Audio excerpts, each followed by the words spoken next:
Hello, everyone, and welcome back to the Week in Sustainability. I am Melissa Raid, the Chief Sustainability Officer at Sustain.Life, and here we are bringing you the week's sustainability news and hot topics with a group of our practitioners. Now, what is this week all about? COP27. It has begun, the Conference of the Parties. So we're going to talk to you today about some of the hot ticket items that have already come to the surface at this year's COP. All right, so who wants to kick it off?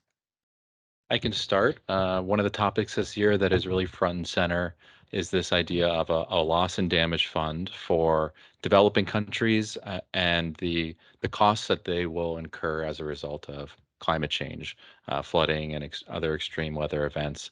The idea of the fund is to send money from the developed world, which has historically been responsible for most of emissions, to developing countries that can't, afford those types of damages. So just to put some of this into context, flooding in Pakistan this year has killed thousands and um, relocated millions of people.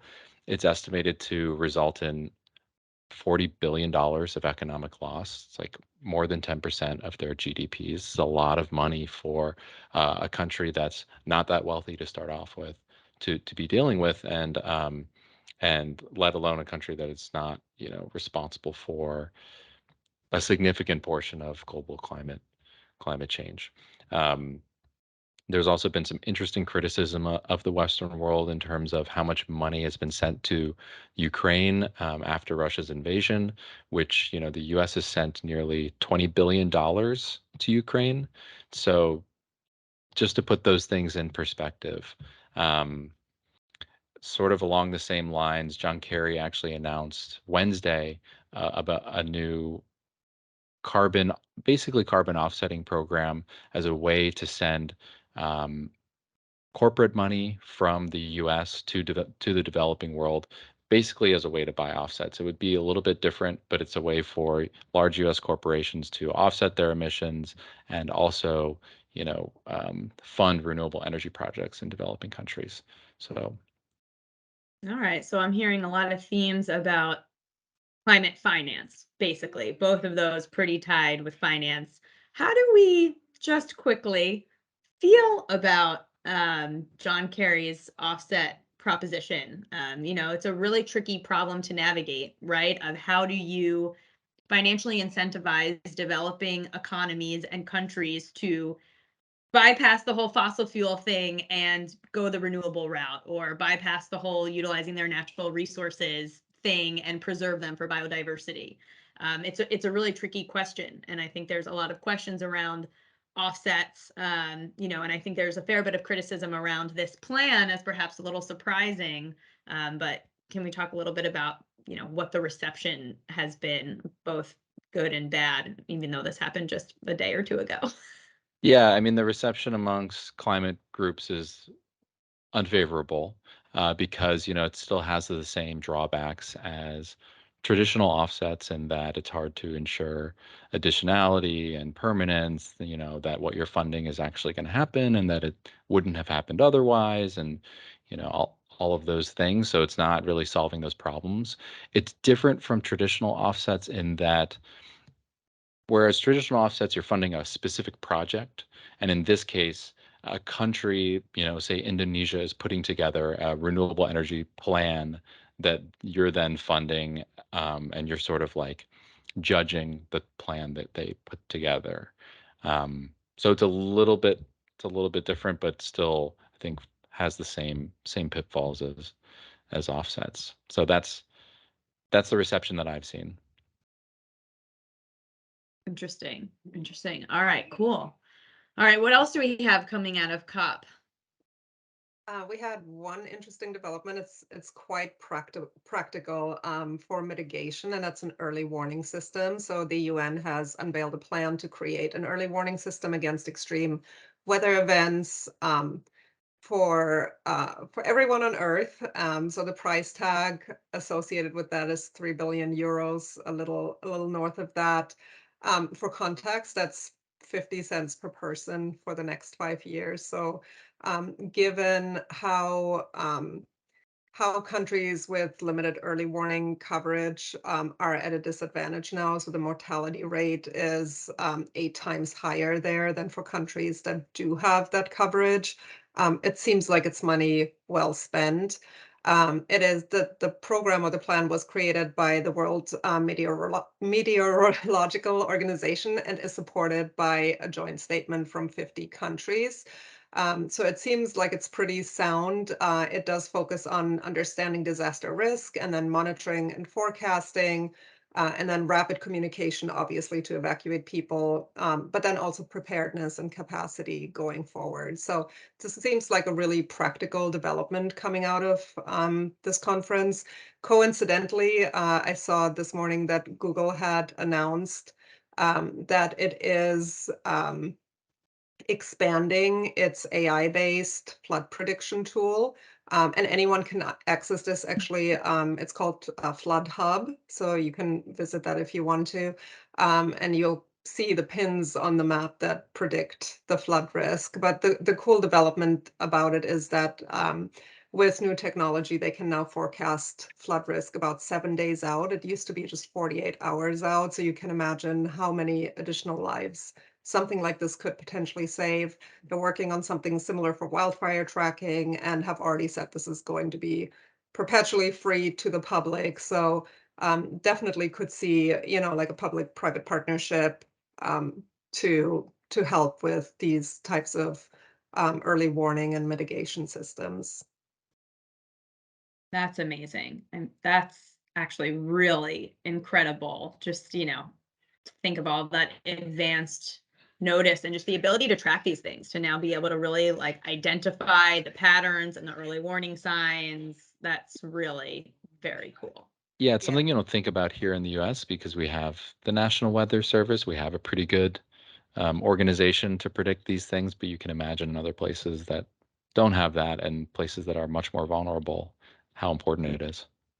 And it's also really highlighting how technology can help, right? They're plugging into NOAA data and NASA data and just kind of all working together and using satellite imagery. So it's a really great example of how technology can be used for the public good.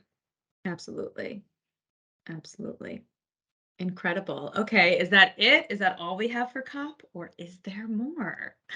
A little bit more. We're getting a lot of new guidelines and standards from the UN that's sort of coinciding with COP, and one are these new net zero guidelines from the UN. And frankly, it sounds like the authors were getting fed up with a lot of these really weak net zero pledges or greenwashing net zero pledges that are coming out from large corporations now. And so they put out this document that I actually think it's very actionable, it's very straightforward, and it has 10 practical recommendations for corporations or non-state actors to implement net zero pledges. It has things in there like if you're a bank, you can't lend money to coal companies.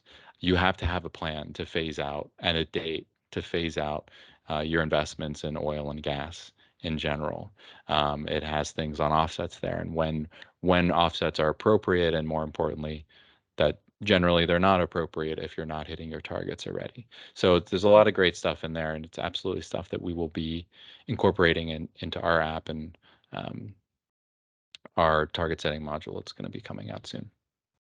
Amazing. Very cool. And I think we can also just include likely a link to those guidelines along with this post. Okay, well, I will round things out with a couple of announcements that are coming out of the ISSB, which, if you're in the know on corporate disclosure, is the International Sustainability Standards Board, which was announced at COP26 last year and has been spending the past year working with organizers and partnerships and formulating their draft exposures for how to consolidate and streamline sustainability and climate disclosures across the global landscape. So that whole alphabet soup of ESG disclosures that we all know and love so much. Their whole goal is to unify those and make that a simpler, more transparent, interoperable, and consistent system for across the global landscape.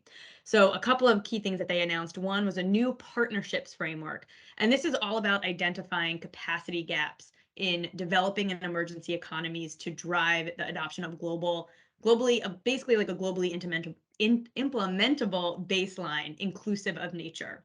So it's basically identifying like, look, there are certain things that in developing economies and nations are very challenging or difficult, and you can't quite hold them to the same standard or expectations as more developed markets or economies. And so there's a couple of targeted interventions in this, and one is tailored jurisdictional engagement in selected developing and emerging economies that consider things like market conditions and sophistication and physical infrastructure and regulatory and legal landscape.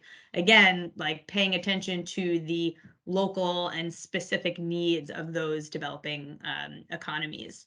They're going to work with some structured partnerships that leverage organizations that have specific expertise to build local expertise, again, for standards and implementing assurance, so that we can get to that global baseline.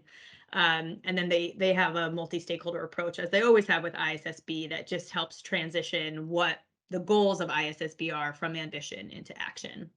So the partnership framework was a really big one.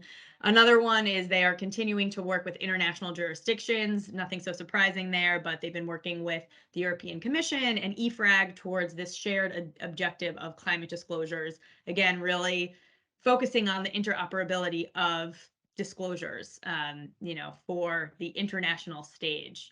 And this comes as ISSB is working quite closely with IOSCO, which for those who don't know is the International Organization of Securities Commissions, which is like a global consortium of securities regulatory agencies that has this overall goal to basically have worldwide standards for efficient and orderly and fair markets. And so as we see across all of these nations today, the mandated regulation of climate disclosure, IOSCO and ISSB working quite closely together for that common goal, now that we have these things being mandated. And then the last one, maybe the most exciting, I don't know, probably the one I saw the most press about, was that CDP has announced that they will be incorporating the climate-related disclosures from the ISSB or the IFRS S2 disclosures into their global environmental disclosure platform. So what does that mean? It means that CDP's 17,000 there are 17,000 companies that voluntarily disclose and report into CDP, and that data disclosure will now be structured to align with the ISSB standards for the 2024 disclosure cycle. And then practically speaking, this is true to ISSB's intention. This is a consolidation effort of reporting requirements for companies, so it's going to ease that reporting burden. So good news, it's going to be easier, it's going to be less painful, it's going to be more consolidated, do it one time, have it all be aligned. This is what this organization set out to do, and pretty incredible to see, 1 year later, it's the next COP, they are delivering on a lot of these ambitions with a lot of these exciting partnerships and announcements. All right, cool. Well, we're only a couple days into COP. It is an incredible 2-week gathering of our world leaders to reconvene on the climate agenda. We will be coming to you again next week with more news on the COP gatherings. We eagerly await all of their announcements that come out of the conference. And I suppose I'd be remiss if I didn't mention we are thrilled and excited ourselves to have be participating also in COP, speaking on the stage with our partners at the Egyptian Carbon Center on the digital transformation to decarbonization. So quite thrilled to be addressing the stage in that forum. Thank you to everyone who joined us today in our new, quicker rundown format. Let us know how you're liking it. If you missed the discussion in the deep dive, let us know. Our goal here is to give you the actionable, insightful, top tips and top news of what's going on in sustainability across the world. And that is a growing topic with tons and tons of information. And so we just want to make it the most accessible and easier for you, our viewers. So let us know what you think, and thank you all for joining us. Thanks, Alyssa. Everyone. Bye.